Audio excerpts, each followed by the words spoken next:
Bienvenue une fois de plus au focus sur la future cathédrale Notre-Dame du Mont-Carmel d'Obala. Un édifice d'envergure futuriste qui nécessite des techniciens qualifiés, des financiers engagés et une gestion efficace. C'est tout le défi du management de ce projet. Pour en parler, nous sommes allés à la rencontre de Monseigneur Jules-Marie Diallo, recteur de la cathédrale et par ailleurs, maître d'ouvrage délégué de ce projet. Les travaux de construction de la cathédrale Notre-Dame du Mont-Carmel d'Obala prennent peu à peu corps. C'est l'œuvre d'une équipe dirigeante bien structurée que présente Monseigneur Jules-Marie Diallo. Le projet cathédrale est managé par le Père l'évêque en personne. C'est lui le maître d'ouvrage. Et il ne peut pas faire un travail si immense tout seul. Il s'est donc entouré des collaborateurs qui sont ses délégués, qui sont l'assistant technique et qui sont les opérateurs techniques du terrain, parmi lesquels donc architectes, ingénieurs, techniciens et communicateurs. Les résultats du travail de cette équipe, en collaboration avec les chrétiens, permettra de répondre aux besoins et à la nécessité d'une cathédrale à Obala. C'est la paroisse mère, le siège de l'évêque.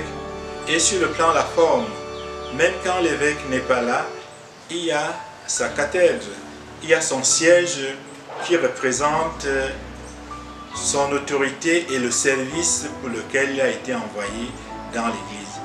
Donc, la seule présence de la cathèdre à la cathédrale rappelle à tous les fidèles qu'il n'y a pas 10 cathèdres et il y a une.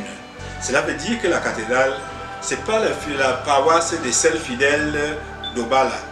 La cathédrale Notre-Dame du Mont-Carmel porte le nom du saint patron principal du diocèse. C'est la paroisse de tous les diocésains.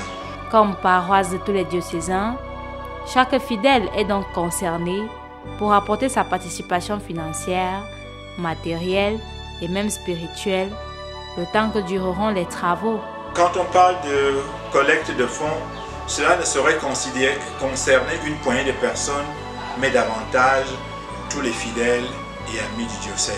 Et quand les techniciens sont à l'œuvre, on peut admirer la solidité de ce qui est pensé aujourd'hui.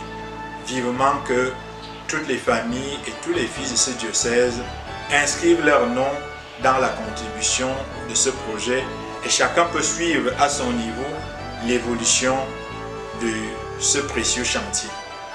Rendez-vous à la prochaine édition pour parler de l'événement en cours qui fait partie de l'une des stratégies de collecte de fonds pour la réalisation du projet cathédrale.